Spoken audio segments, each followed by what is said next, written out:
Salut à tous, c'est Axel de testmobile.fr. Aujourd'hui, je vais tester pour vous le Huawei Ascend P7. C'est un terminal de moyenne gamme quand on regarde son prix. Au niveau des spécifications, c'est pas du haut de gamme, clairement. Mais quand, voilà, moi je suis allé à la conférence de Huawei et quand ils le présentent, c'est vraiment leur terminal phare de ce début d'année. Donc voilà, c'est un terminal phare pour le constructeur, mais c'est pas un terminal de haut de gamme. Pour vous situer un petit peu le truc, et vous allez voir qu'au niveau du design, c'est plutôt du haut de gamme, ouais. Donc le déballage a déjà été fait, vous avez une jolie petite boîte, hop, on va pas l'ouvrir, il n'y a pas grand chose d'intéressant dedans, il y a le contenu habituel, si vous avez envie de savoir ce qu'il y a dedans, regardez le déballage ou regardez le test écrit. On va passer sur les spécifications de la bête, donc c'est un terminal sous Android 4.4.2 avec surcouche Emotion UI, c'est le petit nom de la surcouche de Huawei, Emotion UI en version 2.3. C'est un terminal qui est compatible 3G+, bien sûr, mais également 4G, catégorie 4, donc en théorie, c'est 150 mégabits seconde en download, bien sûr c'est moins dans les faits, mais c'est quand même pas mal. Il a un écran 5 pouces 1080 par 1920, c'est du IPS LCD, on a 441 ppi au niveau de la densité de pixels. Il est protégé par Gorilla Glass 3. Au niveau de la mémoire interne, on a 16 Go avec 11 effectifs pour l'utilisateur. Vous pouvez mettre une micro SD jusqu'à 64 Go. On a 2 Go de RAM, un slot micro SIM, un appareil photo 13 mégapixels à l'arrière, flash LED, caméra frontale 8 mégapixels, donc c'est assez costaud pour les autoportraits à l'avant, on reviendra là-dessus un peu après.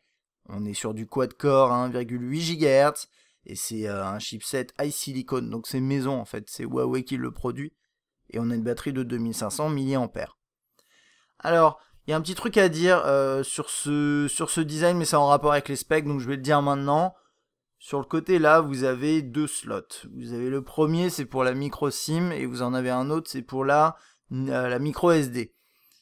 Donc ça, c'est la première chose. Lors de la conférence, ils ont présenté une fonctionnalité qui en fait sera pas disponible en France, et pas disponible en France, et moi je l'ai pas sur cet appareil. C'est que dans ce tiroir là, vous pouvez sur le marché asiatique, vous pouvez l'ouvrir, mettre une micro SD ou choisir de mettre une nano SIM et de basculer du coup en dual SIM. C'est une fonctionnalité qui est extrêmement innovante, on va dire, c'est sympa, mais on l'a pas en France, donc ça c'est un peu dommage. Côté design, on a quelque chose qui ressemble beaucoup au P6. Là je l'ai en noir, bleu, vous verrez qu'il y a un léger effet bleuté, mais honnêtement à la caméra ça va être dur de le voir, même à l'œil c'est difficile de le voir, mais j'essaierai de vous montrer ça. Voilà, il ressemble beaucoup au P6, là je l'ai en noir, il y a également blanc, rose, il me semble. Et voilà, dans le sens où en fait il a ce côté aluminium vert avec le bas arrondi, qui est plutôt sympa. C'est un 5 pouces, donc c'est pas très très grand en main, et vous allez voir, j'en parlerai un peu après, mais l'ergonomie est plutôt bonne. Donc en haut, on a la caméra frontale 8 mégapixels, quelques capteurs, la sortie audio. On a également les touches. Alors les touches, elles sont dans l'interface, vous allez le voir. Là, on a la petite barre en bas avec le logo Huawei. Sur la droite, on a la touche de volume, le bouton on-off verrouillé, déverrouillé juste ici, et les deux slots dont je vous parlais juste avant. On a un petit effet alu brossé sur les côtés, c'est plutôt sympa. En bas, c'est pour le port micro USB et le micro principal. Rien sur la gauche, à part, vous voyez, ici, un petit peu comme sur les iPhones, c'est pas le seul à le faire. Apple n'est pas le seul à le faire, mais vous avez aussi des... Ça c'est parce que vu que ça en alu, c'est pour faire circuler les ondes. Mais vous avez également le bas qui est en plastique. Le haut, par contre, est en alu, avec ici le jack et un second micro. Et à l'arrière, on a cette coque en verre également, le haut-parleur qui est juste ici, c'est pas vraiment facile de le voir, voilà, en verre, comme ça. Et là, l'optique. Alors, il y a un truc à savoir, c'est à l'usage que je m'en suis rendu compte, dans la prise en main, je l'ai pas mentionné, mais le fait qu'il soit situé vraiment dans le coin, ça peut éventuellement être gênant quand vous prenez l'appareil comme ça, que vous prenez une photo. Enfin, je sais pas, votre doigt, il peut très facilement se retrouver devant. Je sais pas, quand vous le prenez comme ça, par exemple, moi j'aurais préféré qu'il soit un tout petit peu plus centré. Mais bon, c'est un détail. Et pour le petit reflet bleuté, en fait, à l'arrière, il y a une coque avec plusieurs couches. Et honnêtement, vous allez rien voir parce que c'est très subtil. Mais, mais en fonction de l'angle, vous... Ouais, non, ça va être impossible de vous montrer ça. Même avec la lumière, enfin, honnêtement, c'est très compliqué. Mais en gros, vous avez un petit effet qui donne l'impression qu'il y a de la profondeur, avec un petit côté bleuté, un peu Kevlar à moitié. C'est plutôt réussi. Alors, côté prise en main, moi, de toute façon, c'est un appareil que je trouve réussi côté design. Il est fin, il est léger, il est agréable en main. C'est de l'alu et du verre, donc c'est sympa. Si vous aimez bien le rendu un peu sur les Xperia, bah, vous avez un peu cette idée-là, mais en plus fin et en plus léger et moins agressif en main. Finalement, les angles sont pas trop durs. Là, vous avez la touche on-off verrouillée déverrouillée qui est bien placée. Et honnêtement, il offre une très très bonne ergonomie et un design vraiment réussi. Donc là-dessus, chapeau Huawei. On va passer du coup à l'écran. Alors c'est un écran qui est plutôt pas mal. Une forte densité de pixels, 441 ppi. C'est un classique hein, sur le 5 pouces Full HD. Et ça on connaît bien. Ce qui est important, donc densité de pixels élevée, ça veut dire que vous voyez pas les pixels. Ça marche bien, c'est agréable à l'œil. Après, au-delà de ça, moi je trouve que les angles de vue sont bons. Là, c'est avec les reflets de l'écran, enfin avec la lumière, mais vous voyez que les couleurs changent pas vraiment. Les noirs sont assez profonds. On n'est pas sur du AMOLED ici, donc on a quelque chose qui est légèrement grisé de toute façon. Mais globalement, on a un bel écran et les couleurs sont réalistes, sont proches de la réalité. C'est pas sursaturé. Voilà, on a globalement un bel écran sur ce P7. Ok, je pense que du coup, on va pouvoir passer à l'interface de l'appareil. Alors le premier truc, c'est l'écran de déverrouillage. Donc on a un truc qui s'affiche comme ça, avec possibilité de déverrouiller ici. On a l'accès rapide à l'appareil photo là. Et on a des petits raccourcis ici. Agenda, calculatrice, lampe torche, miroir. Miroir avec des petits effets sympas. Donc ça c'est le petit gadget. Il y a quelques petits trucs comme ça à ces gadgets. Lampe torche calculatrice, c'est plutôt sympa. Là on a accès au tiroir des notifications. Et à l'accueil. Alors je l'appelle l'accueil, parce que c'est l'accueil, on peut mettre des widgets, des icônes, mais on peut pas, enfin il n'y a pas, et ça c'est Motion UI qui est comme ça, il y a d'autres constructeurs qui le font également, notamment d'autres constructeurs chinois, donc c'est pas, voilà, il n'y a pas que Huawei qui le fait, mais il n'y a pas de menu des applications. En fait, vos applications sont sur l'accueil. Donc en gros, bon, ça a plusieurs avantages et plusieurs inconvénients. Le premier truc c'est toutes les applications que vous allez installer vont se retrouver là-dessus. Voilà, il faudra défiler pour aller les chercher. Vous pouvez les réorganiser par dossier. De l'autre côté, ça veut aussi dire que votre accueil, vous avez peut-être un peu moins de place pour les widgets. Alors, il y a un truc que je me demandais, ça j'admets, je sais pas, combien on peut en mettre au maximum. Est-ce qu'on est quand même bridé? Ouais. Là, on est bloqué. Donc, on est bloqué à 6, 7, 8, 9, ce qui est plus que la moyenne. Normalement, c'est 7 sur les terminaux Android. Donc c'est pas mal, mais c'est vrai que du coup, si vous avez énormément d'applications, vous pourrez peut-être mettre un peu moins de widgets, éventuellement.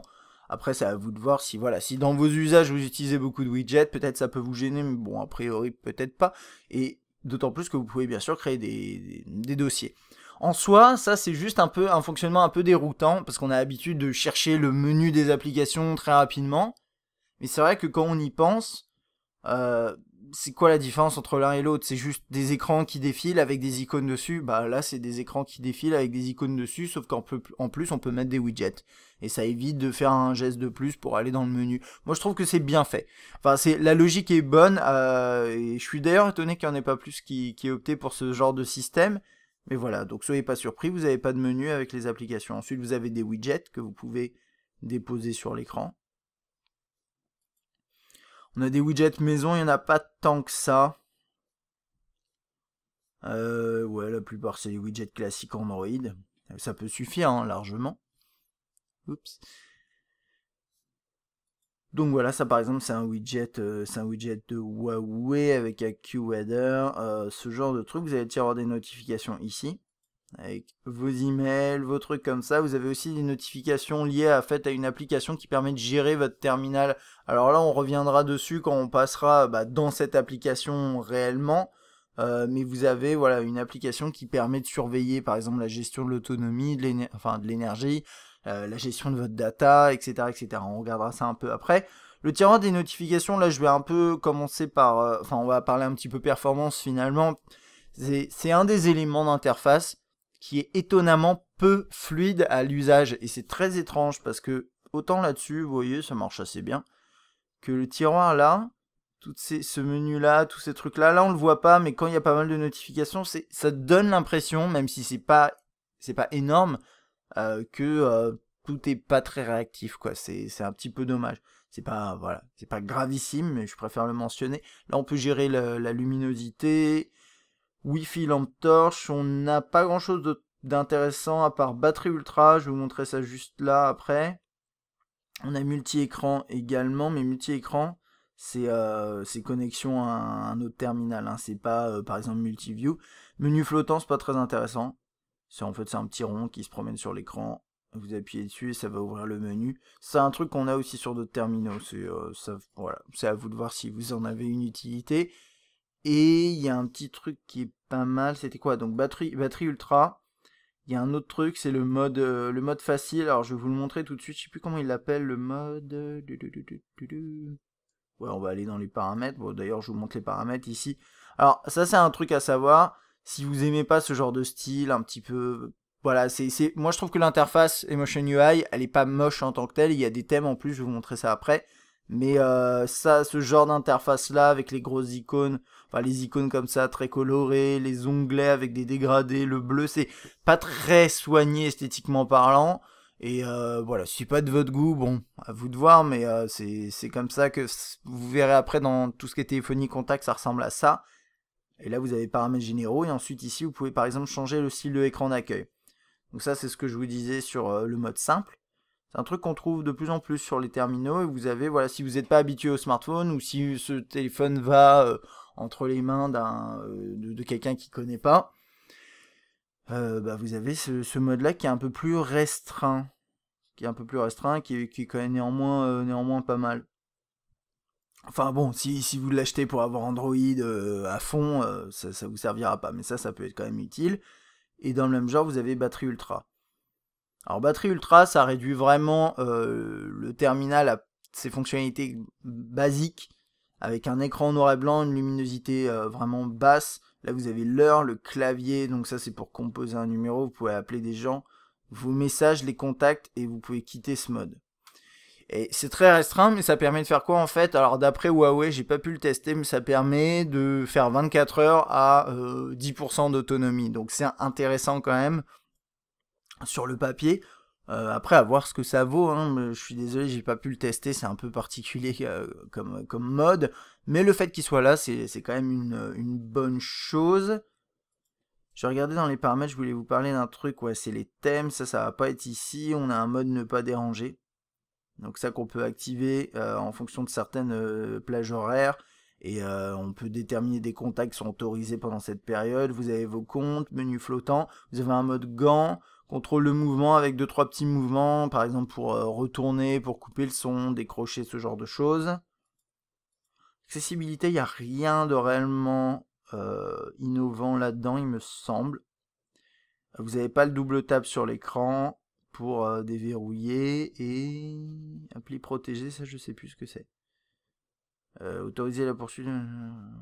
Après l'extérieur, ouais, ça c'est les applications en tâche de fond. En fait, ça va dans le même sens que l'application dont je vais vous parler un peu plus tard. Donc qui permet de gérer votre terminal. Vous le verrez après, ça s'appelle gestionnaire de téléphone ici. Voilà. Ok, je vais juste vous montrer les thèmes ici. Alors vous avez plusieurs thèmes qui sont proposés par Huawei. C'est pas comme chez Xiaomi où vous avez toute une boutique où vous pouvez aller chercher des thèmes et proposer par les utilisateurs ce genre de choses là. Pour le coup, il y a une petite série de thèmes par Huawei. Et après, il faut aller sur des forums, etc. Il y a des forums chinois qui en proposent. Là, moi, je me suis pas trop aventuré là-dessus, j'admets, mais je sais que c'est possible d'en télécharger et de les installer. À vous de voir si vous voulez aller un peu plus loin là-dessus. Et donc, un thème, c'est... ça change finalement pas grand-chose. Ça change les icônes, le fond d'écran. Mais je crois... On va regarder ça parce que là-dessus, moi, j'en ai essayé quelques-uns. Je crois que ça s'arrête à peu près là. Par exemple, ça change pas. L'interface par exemple du téléphone, elle change pas non plus. Donc c'est un petit peu comme un launcher quoi. Donc vous avez là typiquement Bon, c'est un thème un peu iPhone finalement, donc ça c'est marrant. Et vous en avez d'autres. Et je vais revenir sur ce thème-là pour continuer là-dessus. Il y a un petit truc que je voulais vous montrer aussi. Donc, quand vous êtes dans les thèmes, vous pouvez faire personnaliser. Et là, régler en fait chaque élément. Donc par exemple, là j'ai un thème entier qui personnalise avec un système, toute une logique. Mais je peux également dire je veux les icônes d'un autre thème. Donc ça, c'est à vous de vous amuser un peu là-dessus. Il y a quelques petits thèmes, ça peut être sympa. Effectivement, niveau customisation là-dessus, Huawei fait quand même des petits efforts. C'est plutôt pas mal. Ok, je pense qu'on a fait le tour ici. Le multitâche, qui ressemble à ça. Voilà. Et vous pouvez tout fermer d'un coup si vous le désirez. Toc, toc, toc, toc, il y a tout qui disparaît comme ça. Ok, donc là je vous parlais d'interface, ça ressemble à ça ici par exemple pour la téléphonie, vous rentrez un numéro, des propositions s'affichent, ça c'est plutôt classique, vous avez vos contacts ici et vos favoris. Vos contacts vous pouvez défiler par lettres, vous pouvez ensuite rentrer dans un contact de cette façon là, vous avez les accès rapides aux informations de base. Bon, là, j'ai pas synchronisé avec Facebook. Normalement, vous avez aussi un lien avec Facebook. Voilà, ça c'est pour les contacts. Les messages classiques. Discussion par contact. Suite après, vous pouvez rajouter si vous voulez une pièce jointe pour transformer un SMS en MMS. Et vous avez l'utilitaire de saisie de texte. Alors, vous pouvez en choisir deux. Vous avez le clavier Android AOSP. Ça, c'est celui de base d'Android, qui est plutôt pas mal hein, d'ailleurs. Donc moi je vous recommande peut-être même de l'utiliser, ou bien par défaut vous avez le clavier, bon il y a la saisie vocale Google bien entendu, mais vous avez le clavier Swipe. Alors Swipe c'est bien, mais honnêtement pour avoir pas mal utilisé SwiftKey sur la durée, je me suis rendu compte que Swipe c'est quand même moins réactif en saisie normale. Autant quand vous glissez ça marche super bien, mais quand vous utilisez en saisie normale, mais je suis pas persuadé que ce soit extrêmement réactif. Je suis en train de voir ruban. Et toi, ça va. Bon, voilà, vous pouvez taper vite quand même. Mais moi, j'ai un peu le sentiment que quand vous tapez vraiment vite, il a du mal. Heureusement, il y a des propositions, il y a des corrections, ce genre de choses. Et c'est pas si mal que ça, d'ailleurs. Mais bon, voilà, comme d'habitude, moi je suis pas un gros adepte de swipe, je sais pas, c'est peut-être parce que aussi j'ai l'habitude d'utiliser SwiftKey, mais ça c'est à vous de voir ce que vous préférez. En soi il est pas mauvais, et en plus les propositions sont plutôt bonnes. Mais voilà, là-dessus déjà de base vous en avez deux proposés par défaut, ce qui est plutôt sympa, dont Swipe qui est normalement, si je me trompe pas, payant pour Android. Et puis après, vous pouvez en rajouter d'autres si vous le désirez. Et c'est ça qui est quand même bien avec Android. Ok. On va on va passer dans l'ordre du menu. Ça va être un peu compliqué du coup. Du coup, on va faire dans l'ordre comme ça. Ici, on a fait ça. Pour le web, vous utilisez soit Chrome, soit le navigateur. Il est où celui-là?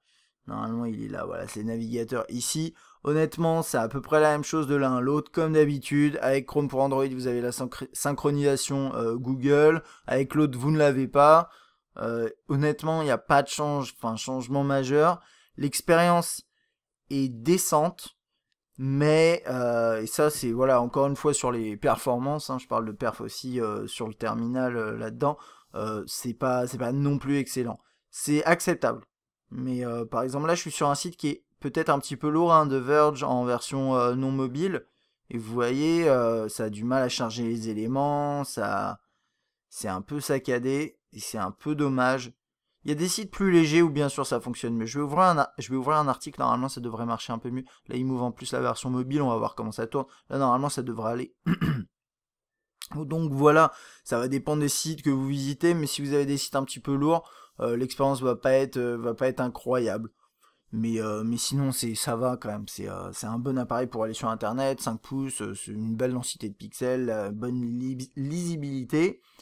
Côté email, vous avez bien sûr le client Gmail ici, qui marche très bien, que vous connaissez, je pense, à la longue. Vous avez également cette application-là, qui reprend en fait un petit peu le design de Gmail, mais pas tout à fait. Et vous avez quand même, vous voyez, ce système-là avec les avatars sur le côté que vous sélectionnez rapidement en faisant comme ça. Et donc ce client-là, il permet tout simplement de configurer n'importe quel fournisseur d'accès pour vos mails et vous pouvez en mettre plusieurs. Enfin bon, vous connaissez le truc, vous pouvez mettre des widgets, vous avez des notifications, ce genre de choses. Ok. On va passer du coup à l'appareil photo, je veux pas l'oublier. Alors l'appareil photo, il a une interface qui est simple à utiliser. Et il a plusieurs modes qui peuvent être plus ou moins intéressants. Il n'y a pas beaucoup de gadgets. Si vous cherchez d'ailleurs, globalement, cet appareil, c'est pas un appareil gadget niveau fonctionnalité. Si vous cherchez vraiment un appareil avec plein de petits trucs, de gimmicks à droite à gauche, ce sera plus peut-être du Galaxy S sur le haut de gamme ou même du One ou ce genre de truc. Là, ça va assez droit au but avec des petits trucs à droite à gauche qui sont potentiellement sympathiques pour vous. Donc là, par exemple, vous avez un mode Smart, donc c'est le mode automatique, tout simplement. Vous avez également un mode normal qui permet de régler un peu plus finement les paramètres. Là, vous avez un mode embellir, alors c'est un classique, hein, pas uniquement chez Huawei, hein, chez beaucoup de constructeurs, où ça lisse les traits du visage. C'est pas conseillé, honnêtement. Ça rend la personne un petit peu étrange. On a l'impression qu'elle a le visage un peu flou. C'est un peu bizarre. On a un mode HDR bien sûr, panoramique avec quelques filtres ici, note audio, prenez une photo, ça enregistre le son, connaissez ce genre de choses. Contrôle du son. Ok, les photos seront prises lorsque votre voix atteint un niveau de décibels défini. Ok, ça je connaissais pas, je n'avais pas testé. Bon bah faut crier pour prendre une photo. Meilleure photo, ça en prend 10, vous pouvez choisir la meilleure après. Tatouage numérique, c'est peut-être le truc le plus original là-dedans. À part le mode frontal qui est assez sympa. Donc là, ça permet de prendre une photo et de choisir une sorte de, ils appellent ça un tatouage numérique, une sorte de filigrane qui va s'insérer dans la photo avec des informations. Généralement c'est en anglais, mais vous pouvez le customiser, le personnaliser. Donc là par exemple, my breakfast, mon, oups, je sais pas ce que j'écris. Bon, je vais écrire test, ça va être mieux. Hop. Voilà, donc là j'ai écrit test, ok, je peux le déplacer et le mettre ici, prendre la photo et ça va la prendre avec le filigrane intégré. Donc ça c'est un exemple, mais vous en avez bien sûr d'autres. Oups. Happy Tea Time. Je sais pas si on peut personnaliser le texte là, non. C'est Happy Tea Time, avec une sorte de café en plus. Just eat, eat. I'm here. Ouais. I love here. I'm here one day. Il y a pas de, je crois pas qu'il y ait de géoloc. C'est un truc que je trouvais bizarre. On my way avec la date.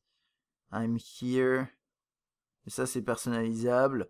Et je suis pas sûr qu'il y ait. Je regardais juste. Weather. Lui géoloc peut-être. Ouais peut-être qu'il géoloc lui. Attendez, je prends une photo. Voilà, on va voir ce qu'il affiche sur la photo. Sur la photo.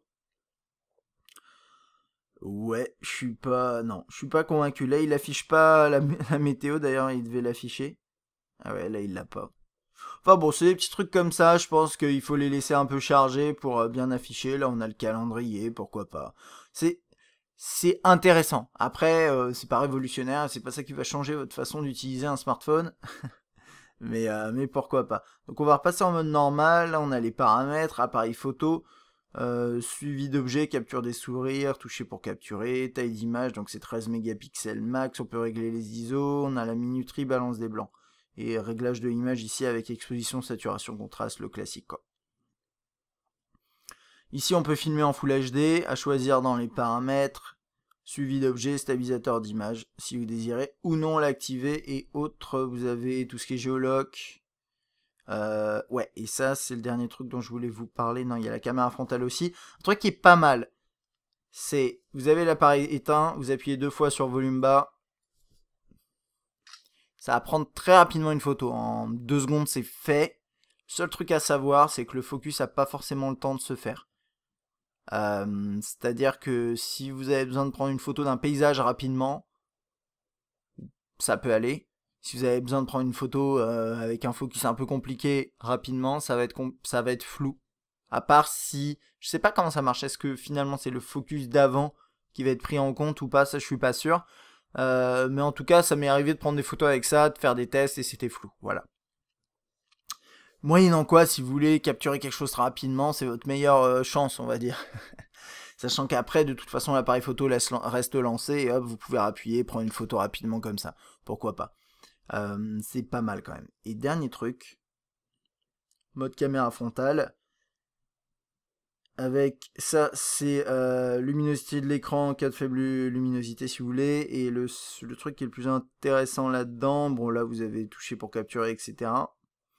Ce qui m'intéresse ici, oui, j'étais en train de mettre en dessous, c'est le mode panoramique. Alors ça marche pas en mode paysage, il faut se mettre en mode portrait. Et je vais vous montrer ça tout de suite. Alors premier truc, c'est quand vous prenez une photo en autoportrait, vous avez un petit carré qui s'affiche en haut à droite, qui vous pousse en fait à regarder dans ce carré pour avoir en fait les yeux qui regardent vers la caméra frontale. Ça paraît bête, mais je pense que vous avez tous eu l'expérience de prendre des photos comme ça et que les gens finalement regardent l'écran parce qu'on a tendance à se regarder, ouais, on est un peu tous narcisses. Mais voilà, c'est vrai.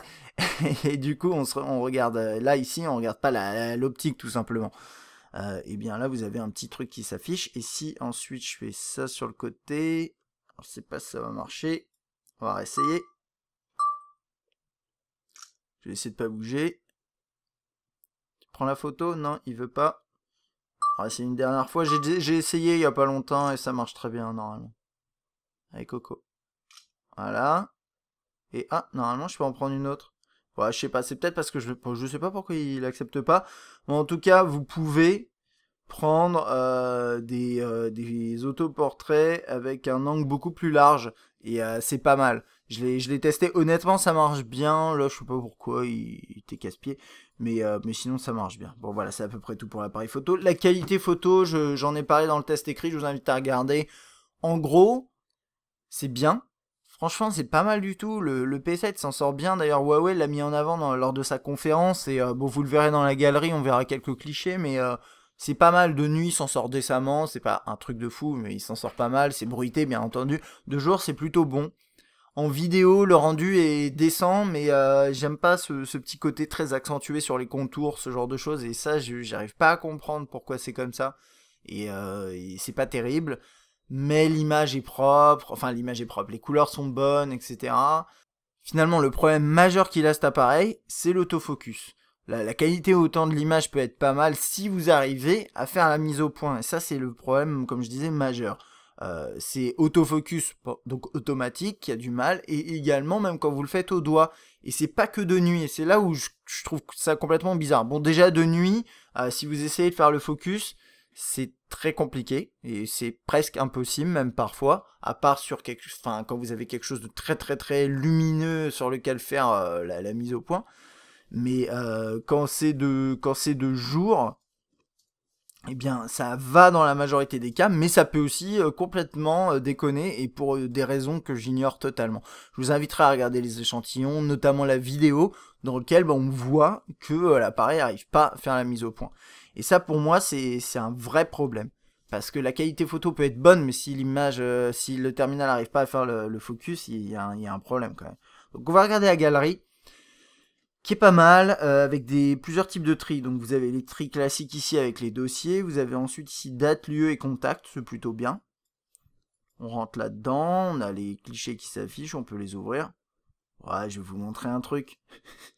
Ma magnifique tronche de cake. Donc là par exemple c'est une photo capturée en mode selfie classique. Ça c'est en mode panoramique. Donc si j'avais des amis, eh ben, je pourrais les mettre sur les côtés. Voilà. Et d'ailleurs, Huawei a inventé un terme qui s'appelle les groupies.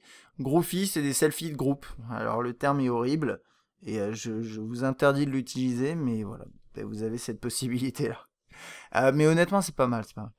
Donc, ouais, côté qualité. Bon, après, sinon, au niveau de ça, vous avez le partage, vous avez des effets que vous pouvez mettre. C'est un grand classique.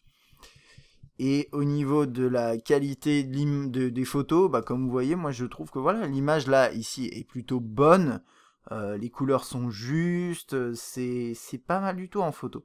Mais c'est juste que parfois, bah, la mise au point, elle est totalement galère.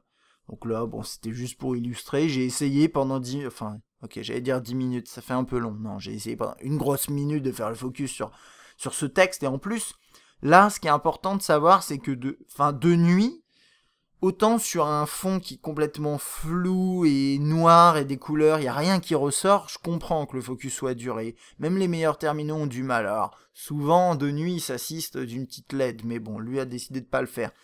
Mais là, il y a un contraste qui est marqué, il y a un fond blanc, il y a du texte, il y a un rond ici. Normalement, il est censé pouvoir déterminer la distance, il est censé pouvoir faire la mise au point, et il n'arrive pas.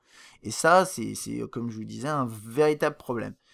Donc bon, ça c'est pour la galerie et la qualité photo-vidéo. Je regarde juste ici si j'ai fait le tour. Ouais, lecteur musical quand même. Alors lecteur musical, il y a une interface qui est un peu spéciale, qui est à la fois classique dans les faits, honnêtement, elle est très classique. Il y a juste quelques petits tris un petit peu originaux, typiquement la Heureux. Donc voilà, vous pouvez avoir des morceaux avec différentes émotions. J'ai pas réussi à le faire détecter les morceaux. Ouais, je comprends pas très bien comment marche le truc. Ouais. Donc ça, je sais même pas si ça va dépendre de votre bibliothèque, s'il arrive à la scanner, ou ça dépend de...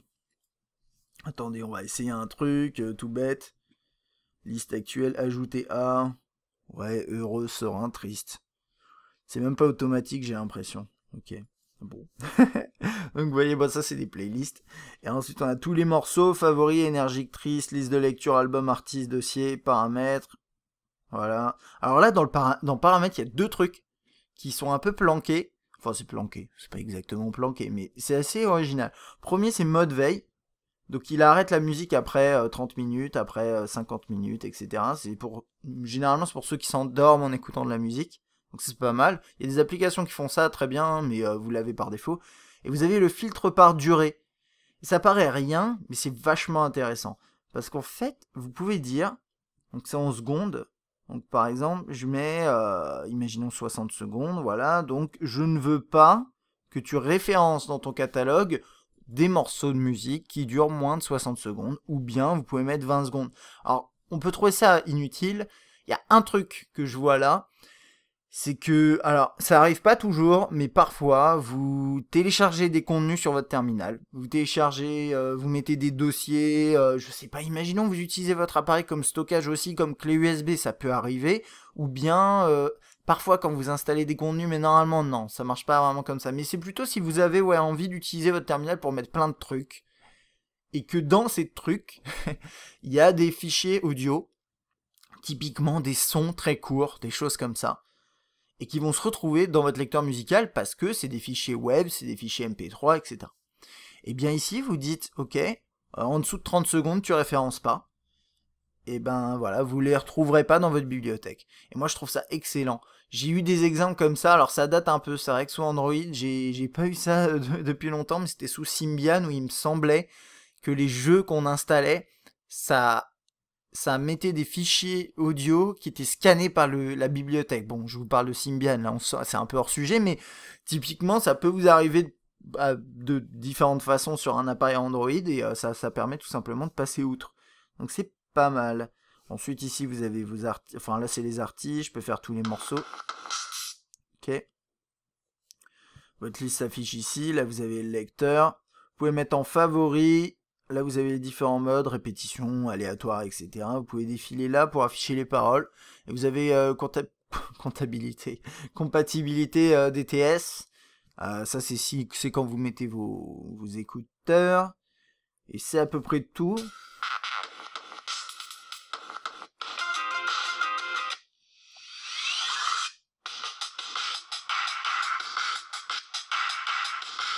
Je crois, là, il veut pas avancer dans... Ouais, je sais pas pourquoi il veut pas avancer dans le morceau, je crois que c'est le morceau qui déconne, mais bon, on va attendre, on va voir s'il peut avancer dans... Ouais, il peut. Ok, la qualité audio, je vais pas vous faire écouter parce que c'est pas très intéressant comme morceau. La qualité audio avec des écouteurs, c'est très bien, j'ai rien à dire là-dessus. La qualité du haut-parleur est plutôt bonne. Le haut-parleur, en fait, il est en dessous. Alors, premier truc, c'est que quand effectivement vous le posez à plat sur une surface, bah, c'est un peu étouffé.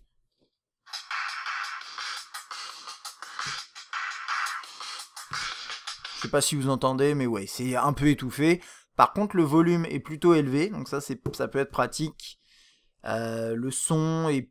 Bien sûr, on perd en détail, comme souvent avec des haut-parleurs, mais j'ai trouvé que globalement, le P7 s'en sortait super bien niveau haut-parleurs, au-dessus de la moyenne des smartphones en ce moment. Déjà, sur cette gamme de prix, oui. Même quasiment haut de gamme, il y a des smartphones haut de gamme qui sont moins bons que ça en termes de en haut-parleurs. Donc moi, voilà, moi là-dessus, je trouve que Huawei a fait du bon boulot. Ok, tac. Tout ça c'est installé par mes soins, gestionnaire de fichiers, email, là on a config, on a différentes choses avec des icônes assez hideuses, hein, ça dépend du thème. Météo, lampe torche, calculatrice, notes, ça c'est du classique. Hein. Installateur d'apps, DLNA, sauvegarde, agrandisseur, bon c'est une loupe. Hein. Ça, vous pouvez trouver des apps pour faire ça, mais... Oui, donc ça c'est plutôt original quand même. C'est assez pratique. Contact, on a regardé l'agenda. Bon, agenda hyper classique. Hein. Là, les textes là-haut sont un peu écrasés. Ils auraient dû mettre la typo un peu plus petite, je pense. Ou mettre des icônes. Moi, je pense que ça aurait été pratique. Quoi d'autre? On a Miroir qu'on a déjà vu. Meilleur apps. Ouais, bon, ça, c'est des démos de... Alors, Tag Magic, c'est pour tout ce qui est NFC. Ça, c'est Polaris Office. Vous connaissez, je pense. Là, c'est Google Earth. On a Google Maps, normalement, qui est dans Google, ici. Ou qui est... C'est peut-être ça, hein, tout simplement. Je sais pas pourquoi ils ont mis Earth et pas Maps. C'est bizarre. Ah non, Maps, c'est là. Bon, voilà. Après, c'est à vous de voir ce que vous installez. Peut-être même moi qui l'ai installé. Je m'en rappelle pas. Les thèmes, vous avez vu. Là, bien sûr, si vous voulez pas utiliser le lecteur musical proposé, si vous voulez pas utiliser la galerie proposée, vous pouvez basculer sur les apps en Google. Le navigateur. Alors, le gestionnaire de téléphone. Alors ça, c'est une application qui fait un petit peu tout. C'est une application qui fait le café et qui fait en même temps frigo et sèche-linge. Donc c'est assez sympa. Moi, j'aime bien ce genre de truc. Alors, premier truc, c'est que vous pouvez scanner votre appareil. Et il va très rapidement, généralement, scanner un peu tout ce qui se passe au niveau des, de l'usage... ça, c'est pour la mémoire. Donc il va dire on peut optimiser. Donc là, par exemple, c'est pour... la mémoire à la fois RAM et la mémoire de stockage. Donc là, par exemple, vous pouvez fermer deux applications pour libérer 67 MO de mémoire. Quand vous utilisez cette application, vous avez également des notifications qui s'affichent là qui vous disent, typiquement, Google Plus consomme pas mal d'énergie. Est-ce que vous voulez le fermer? Et je peux dire oui ou non, ou l'empêcher même de tourner en tâche de fond, ce genre de truc. Il y a parfois un peu trop de notifications, mais c'est à vous ensuite de gérer ça. Donc optimisation, la optimisation manuelle, ils disent 17 applis restent actives après extinction de l'écran, quitter là pour quitter, ouais c'est bizarre, c'est mal traduit, mais c'est pas grave, quitter là pour optimiser, et là c'est quoi ça, Bluetooth désactivé, voilà, ok. Donc ça c'est la première chose, c'est quoi ça? Ça je connais pas. Gestion de la zone de saut. Ok, zone de saut. Accélérateur de téléphone. Vous avez donc la possibilité de couper les applications. Donc ça, c'est le même délire. Nettoyeur de mémoire. Donc là, vous pouvez vider le cache. Nettoyer les fichiers résiduels. Ça, c'est les petits restes qui servent à rien. Nettoyer les applications les pas utilisées. Nettoyer les fichiers volumineux. Ce genre de choses. Et c'est vachement bien foutu. Donc là, il scanne tous mes trucs. Et il dit qu'il y a 73 MO de fichiers résiduels. Qu'il a trouvé via la messagerie, N22, ce genre de truc, c'est les fichiers temporaires. Vous avez également le filtre anti-harcèlement, alors vous pouvez mettre des gens dans vos appels, liste noire, messages, donc ça permet tout simplement de créer une blacklist. Économie d'énergie, vous pouvez gérer votre façon de consommer l'énergie du terminal. Vous avez un contrôle ici, pareil, hein, il y a toujours un scan qui se fait et qui dit bah tu devrais faire ci et ça pour économiser de l'énergie. Et vous avez le mode ultra bien sûr qui est là, vous avez la gestion des applications en arrière-plan, ce genre de truc. Un mode ne pas déranger, ça on l'a vu tout à l'heure, ça c'est la gestion du réseau. Donc là, ça, on peut dire, telle application a le droit d'utiliser mes données mobiles, telle application a le droit d'utiliser le Wi-Fi, et cocher ce que vous voulez. Gestionnaire des notifications, vous pouvez dire quelle application a le droit de me balancer des notifications, quelle application n'a pas le droit, et ça c'est les applications qui se lancent au démarrage. Donc, moi là-dessus, j'ai qu'une chose à dire, c'est dire chapeau à Huawei, parce qu'honnêtement, une application comme ça qui est super complète, pour gérer vraiment vos blacklists. Je veux dire, parfois, quand vous installez des applications, ça c'est pour les apps, hein, mais quand vous installez des applications, bah ouais, elles vont consommer beaucoup de mémoire, beaucoup de mémoire, beaucoup d'énergie, beaucoup de data. Et ça, vous pouvez le gérer individuellement, voire même la supprimer. Mais là, au moins, vous êtes au courant, et c'est quand même pas mal. Vous pouvez aussi gérer vos blacklists de personnes. Si vous vous faites harceler par quelqu'un, hop, vous le mettez là-dedans, c'est réglé. Enfin, c'est le genre de petits trucs, et moi, je trouve ça vraiment bien foutu, et c'est... À la limite, c'est vraiment... Au final, vous avez vu, la surcouche, elle apporte pas grand-chose de spécial, à part cette application-là qui est vraiment unique en son genre et qui est vraiment pratique. Réellement pratique, je pense. Je pense qu'on a fait le tour. Ça, c'est des trucs que j'ai installés moi. Et c'est à peu près tout. Niveau autonomie, moi, j'arrive à avoir une journée complète. Je peux pas vous montrer mon application batterie HD parce que ça va pas trop fonctionner au niveau du suivi de la courbe, là, je sais pas pourquoi, mais c'est pas grave. Mais concrètement, moi j'ai une journée complète en autonomie. J'ai trouvé que c'était d'ailleurs pas si mal que ça finalement. Parce qu'en fait, ce qui se passe, c'est que vous avez en usage normal, donc régulier quand même tout au long de la journée, une journée d'autonomie, et quand vous terminez votre journée, vous avez à peu près 20% qui reste. C'est pas mal, mais c'est vrai que 20% ça vous suffit pas pour faire la nuit plus le lendemain. Donc concrètement, vous aurez besoin de le charger tous les soirs si vous l'utilisez régulièrement. Par contre, effectivement, si vous l'utilisez de manière plus légère, peut-être que vous pourrez taper sur quelque chose d'un peu plus long. Mais là-dessus, 2 jours, grand max, je pense. Voilà. En veille, il consomme pas des masses. Ça, c'est un classique. Hein. Mais c'est à peu près tout pour l'autonomie. Et niveau performance, écoutez, ça a beau être un quad-core 1,8. Bon, c'est un maison en plus, on peut imaginer qu'ils ont réussi à optimiser un peu plus parce que c'est maison. Mais finalement, on a un score dans les benches qui est de 23 000. C'est pas énorme si je devais comparer à un autre smartphone. Là, en ce moment, il se situe entre le One, le Note 2, il est en dessous du S4, en dessous du G2.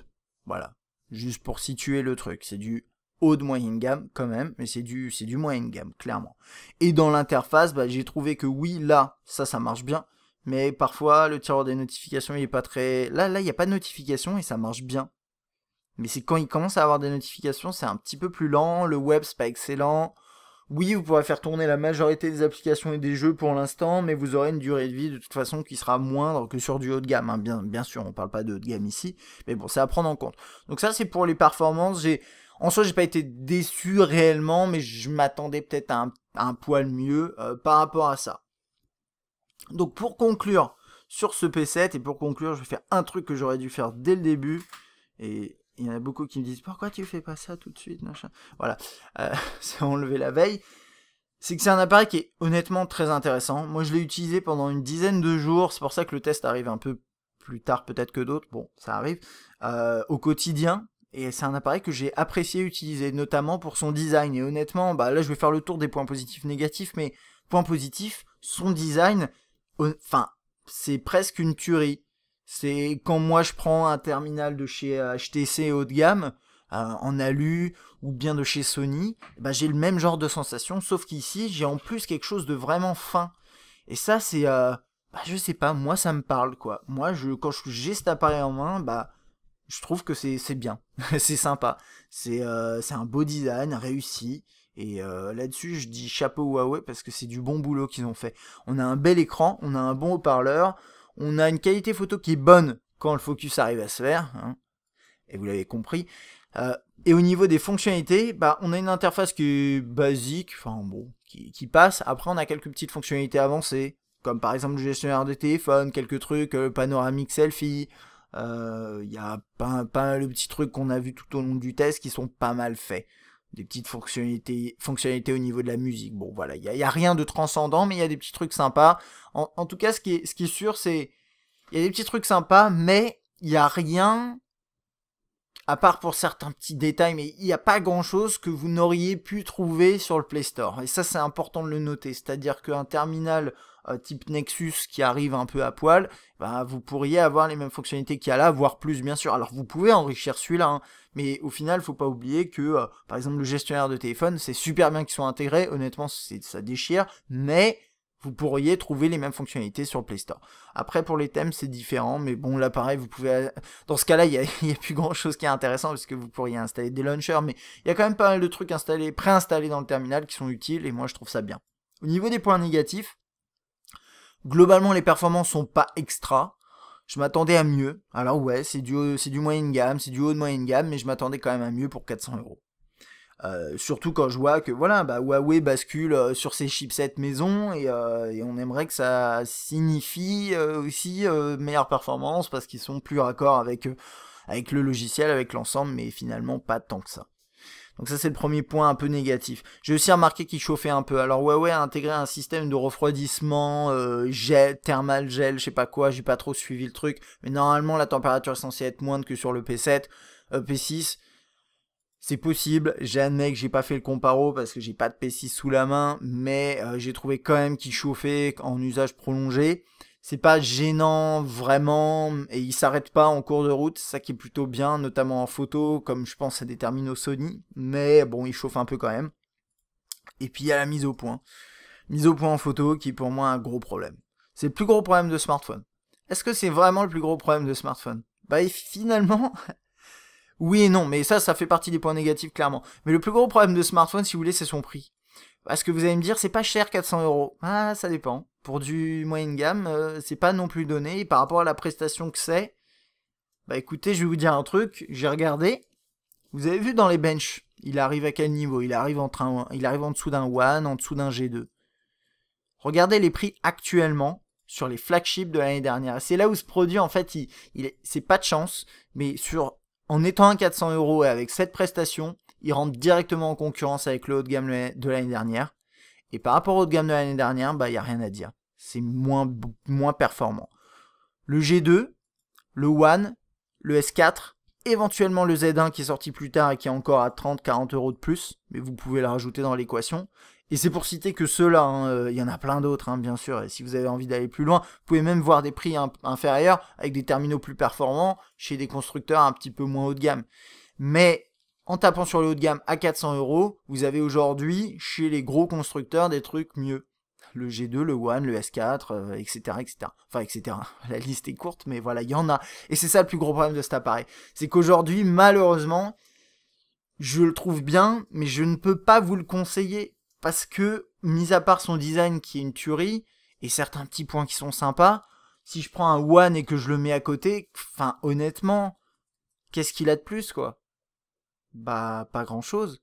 Le One, il a un design en alu, il a un bon appareil photo, alors ouais, vous avez plus de mégapixels là, il a un haut-parleur qui déchire beaucoup plus que celui-là, une interface qui est plus sympa, un bel écran également, des performances supérieures. Je prends le G2, bon, c'est à peu près le même constat, sauf que vous avez là par contre un design en plastique, si vous aimez pas ça, ça peut vous préférez peut-être l'alu. Bah, je prends le Z1, ouais, un peu plus cher, mais là par contre vous avez le waterproof, vous avez, voilà, vous voyez le truc? Et c'est ça le problème. Voilà, c'est ça le problème majeur de ce terminal. C'est son positionnement, c'est son prix. Et c'est bien dommage parce que c'est un très bel appareil. Que d'ailleurs j'ai bien noté sur mon test écrit. Je crois que je lui ai mis 13. Ça peut sembler bas, mais non, c'est bien pour du moyenne gamme. Mais c'est juste qu'il arrive à un moment et il rentre en concurrence avec des terminaux. Bah, comme on dit, il peut pas test, quoi. Voilà.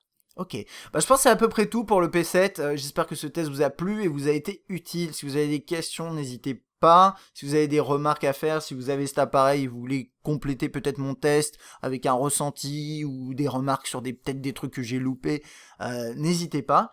Et bah, moi je vous dis à bientôt.